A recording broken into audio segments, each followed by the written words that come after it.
नमस्कार दोस्तों, प्रखर इंडिया यूट्यूब मंच पे आपका स्वागत है। उत्तर प्रदेश विधानसभा में इस समय बजट सत्र चल रहा है और बजट सत्र के दौरान समाजवादी पार्टी के विधायक सरकार से सवाल पूछ रहे हैं। महंगाई के मुद्दे पर, बेरोजगारी के मुद्दे पर, बिजली के मुद्दे पर और स्वास्थ्य के मुद्दे पर। और आपको इस वीडियो में दिखाने जा रहा हूं, समाजवादी पार्टी की विधायक हैं मछली शहर से रागिनी सोनकर ने अर्थव्यवस्था के मुद्दे पर सवाल पूछा सरकार से। अर्थव्यवस्था के मुद्दे पर सरकार को घेरा और पूरी वीडियो को आप देखिएगा, क्योंकि अर्थव्यवस्था का हाल बुरा है। अर्थव्यवस्था की बात करें तो अर्थव्यवस्था दावा सरकार चाहे जो करे, आप चाहे शेयर मार्केट देख लीजिए, चाहे डॉलर की कीमत देख लीजिए, हर जगह सरकार कुछ नहीं कर पा रही है, केवल बड़े बड़े दावे भले करती हो। सुनिएगा रागिनी सोनकर ने क्या कहा है। अध्यक्ष महोदय, मैं आपका आभार व्यक्त करना चाहती हूँ कि आपने मुझे उत्तर प्रदेश की अर्थव्यवस्था, जिसका दावा कर रही है प्रदेश सरकार 1 ट्रिलियन इकोनॉमी का, उस पर प्रश्न पूछने का अवसर दिया। अध्यक्ष जी, जहाँ देश को 3 ट्रिलियन इकोनॉमी और प्रदेश को 1 ट्रिलियन इकोनॉमी का दावा कर रही है ये सरकार, वहीं ये अपने हर वादे में डबल इंजन की तरह फेल भी होती जा रही है। देश को विश्व गुरु बनाने की बात कर रहे हैं, लेकिन आज इकोनॉमिकल डिस्पैरिटी में देश विश्व गुरु बन चुका है। आज अमीर और अमीर होता चला जा रहा है और गरीब होता चला जा रहा है। वो स्वयं आपके आंकड़े बताते हैं कि आज पूरे देश में 60 करोड़ लोग हैं जो कि राशन पे आश्रित हो चुके हैं और प्रति वर्ष 6 करोड़ लोग ऐसे हैं जो आपकी गरीबी रेखा से नीचे चलते चले जा रहे हैं। वही अगर हम मिडिल क्लास की बात करें, आरबीआई का आंकड़ा, ये सच है, गरीब और गरीब होता जाएगा, अमीर और अमीर होता जाएगा। क्यों? क्योंकि जो धंधा पानी है, बिजनेस है, वाकई में क्रैश हो चुका है। हकीकत है, अमीर जिसके पास पैसा है वो और अमीर होगा, वो तो पैसा ही रख देगा, तब भी ब्याज से पैसा कमाएगा। आगे सुनिएगा इन्होंने क्या बोला है।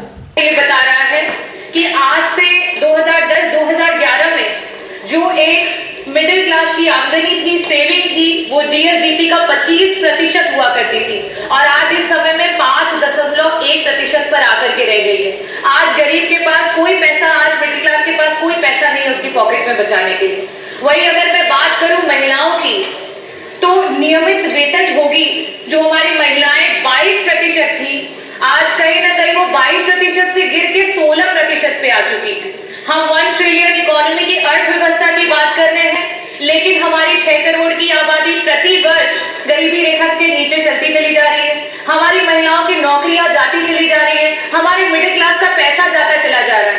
कहीं ना कहीं इस जुमले का शिकार पूरे प्रदेश का गरीब, पूरे प्रदेश का नौजवान, पूरे प्रदेश की महिलाएं और मिडिल क्लास हो रही है। मेरा प्रश्न जो था वो अर्थव्यवस्था से लेकर के था कि 1 ट्रिलियन इकोनॉमी प्रदेश कब तक पहुंचा देगा, और साथ ही साथ मेरा प्रश्न था कि वो कौन कौन से विभाग हैं जो सबसे ज्यादा और सबसे कम कंट्रीब्यूट कर रहे हैं और उनको किस तरीके से उनके कंट्रीब्यूशन को बढ़ाया जाएगा।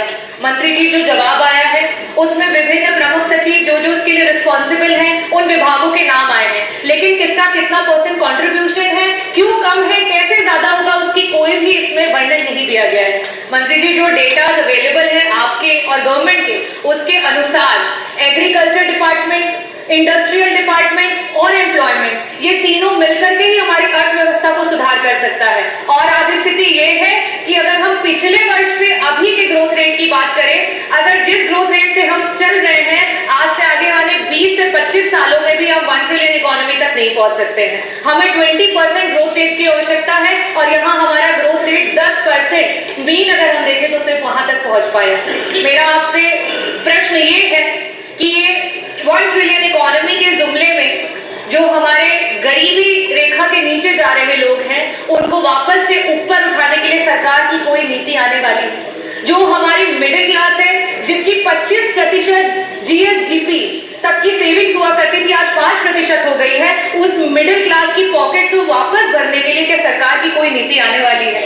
जो हमारी महिलाएं 22% तक थी, उन्हें बढ़ा करके आगे लेकर के जाना चाहिए, आज 16% पे आ चुकी है। उन महिलाओं को वापस से नौकरी पे लाने के लिए सरकार की कोई योजना है? और साथ ही साथ मंत्री जी, विभागों का वर्णन आपने तो नहीं दिया, मैं आपसे दूसरा यह सवाल करना चाहूंगी कि एग्रीकल्चर डिपार्टमेंट को 4 गुना काम करना पड़ेगा, हमारे इंडस्ट्री डिपार्टमेंट को 3.5 गुना काम करना पड़ेगा और एम्प्लॉयमेंट रेट को 4 गुना काम करना पड़ेगा, जब आप पिछले 2017 से लेकर के 2025 तक उस ग्रोथ रेट को नहीं कवर कर पाए हैं। तो आगे आने वाले समय में आप 5 साल का दावा कर रहे हैं कि 5 साल में तो आप 1 ट्रिलियन इकोनॉमी बनाएंगे, आप कैसे बनाएंगे? और मैं पूरी उम्मीद करती हूँ कि मंत्री जी जब भी जवाब देते हैं बहुत ही डेटा के साथ देते हैं। मैंने जिस तरीके से जीएसडीपी का 25% का डेटा रखा है, महिलाओं का डेटा रखा है, साथ में गरीबी रेखा से प्रति वर्ष जिस तरीके से लोग नीचे आते जा रहे हैं उनका डेटा रखा है, मैं पूरी उम्मीद करती हूँ कि उस डेटा के साथ ही जवाब मिलेगा। देख सकते हैं रागिनी सोनकर ने सरकार से कड़क सवाल पूछे हैं। आंकड़ों के साथ बात करे सरकार। बाकी आपकी क्या राय है? आप लोग अपनी राय को बताइए। नमस्कार।